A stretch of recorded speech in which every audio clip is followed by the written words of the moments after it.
Good morning. I'm Gene Rushenough with the Strap Hangers campaign, and with me is Paul Steely-White from the Transportation Alternatives.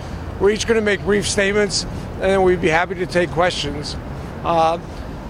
Today, Transportation Alternatives and the Strap Hangers campaign is releasing two awards, or presenting two awards for poor bus service in New York City, and that's why we're all dressed up for the awards ceremony.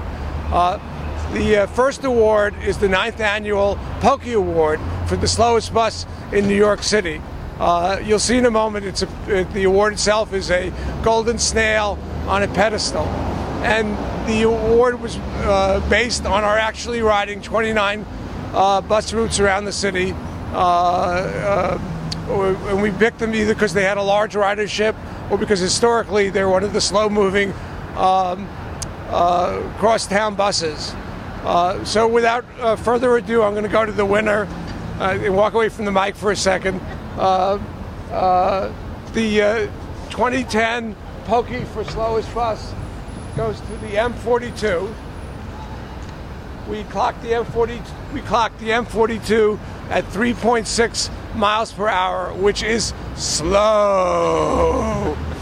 Broadway boasts big stars and bright lights, and a bus so slow that an actor could learn the part of Hamlet in the time it takes to ride the M42 from the UN to Times Square. And M42 riders are not alone.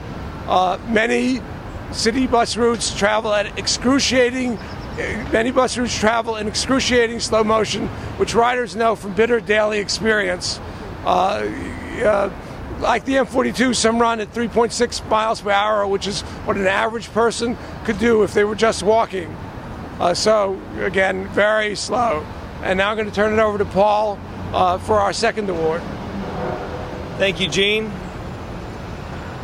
5 years ago, we also began awarding the least reliable buses in New York City. Slow buses are frustrating for riders, but as frustrating are buses that never show up, or when they do show up, they're all bunched together. So this leads to very unpredictable journey times, very frustrating to riders. So I'm here to present with Gene the 5th annual Schleppie Award. And the Schleppie is a series of lumbering golden elephants on a pedestal. And again, it's the 5th year in a row that we've given this.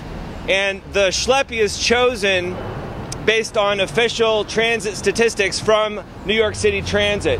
They keep records. Every year they measure criteria on 42 high-volume bus routes in New York City. So we base our winner on these stats. And now to announce the 2010 winner of the Schleppie Award for unreliable buses, the BX41. The BX41 is one of the most popular bus routes in New York City, the 15th most popular. It has about 23,000 riders per day, and it goes along White Plains Road and Webster Avenue between Wakefield and the Hub in the Bronx. Last year the winner was the B44, which goes from Williamsburg to Sheepshead Bay. The other winners are as follows: the B44, there's the BX41 again, the M101, and the S78. We define unreliability in terms of more than 1 in 5 buses arriving severely off schedule, bunched together with severe gaps in service. Overall, New York City buses are becoming much less reliable. Overall, buses in New York City are becoming much less reliable. Last year, based on the 42 highest volume bus routes, we found 4 met the criteria of more than 1 in 5 buses being severely off schedule. This year we found 11 buses severely off schedule, chronically late because of bus bunching with big gaps in service. We're very encouraged by steps that the city has taken very recently to improve bus service. In the Bronx on Fordham Road, Select Bus Service has speeded city buses by over 20%. This is a significant improvement to bus journey times, and it has also led to more reliable bus service. Just a few months ago, the city unveiled select bus service on 1st and 2nd Avenue here in Manhattan. It's a little too early for us to determine how that's working out. They're still making some adjustments, but early returns are very encouraging. This is precisely the kinds of bus improvements that we need more of in New York City. There are 2.6 million daily bus riders in New York. They deserve better than Pokey and Schleppie buses. So we're here today to encourage the city and the MTA to do even more to speed our Pokey and Schleppie buses.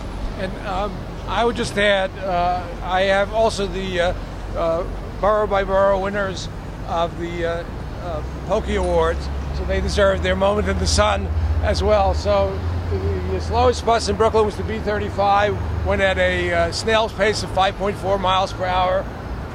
The route goes from Sunset Park to Brownsville. The BX19 went at 5.1 miles per hour. It goes from the Bronx Botanical Garden to Harlem. The M42, which topped the honors, the 42nd Street Crosstown bus behind us, went at an incredibly glacial 3.6 miles per hour. Q58, 6.6 miles per hour, goes from Ridgewood to Flushing, Main Street. And finally the S48, which is our fastest of the slow buses, went at 8.2 miles per hour, goes from Richmond Terrace to St. George Ferry.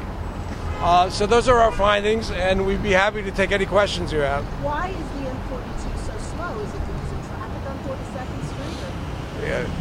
42nd Street? Traffic is the main reason, and there are many people in New York who think that traffic is like the weather. You can complain about it, but you can't do very much.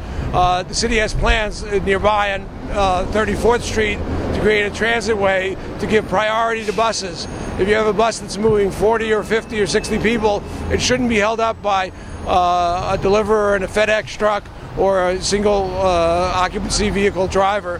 And so there are strategies that the city could adopt that would make the buses move faster, but traffic is the main reason. What do you think of the new bus lanes? Should they have bus lanes on all the main Oh, we've had bus lanes in New York City for some time, but it's only recently that these bus lanes have been beefed up significantly.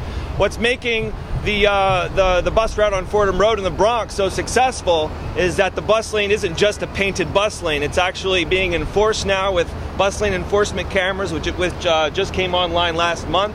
It's got pre-board fare payment, so instead of everyone swiping their card as they get on, you pay before you board the bus, and then you have a proof of purchase. A few glitches on that on 1st and 2nd Avenue, but now it's working much better.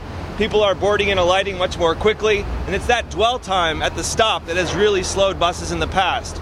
Moving forward to next year, we're looking forward to signal priority, so buses get a green light more often than the red. It's a smart traffic light that knows the bus is coming. Other improvements with bus stops can make it easier for people to get on and off and prevent, as Gene said, one jerk in an SUV from keeping 50 people from getting to work. And the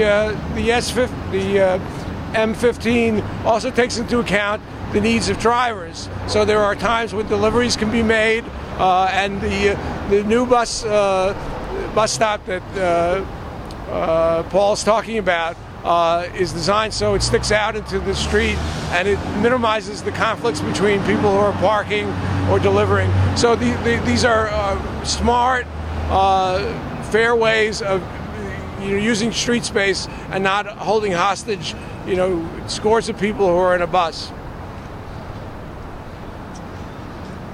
All right. Well, thank you very much for coming. And thank God there was no wind. or snow?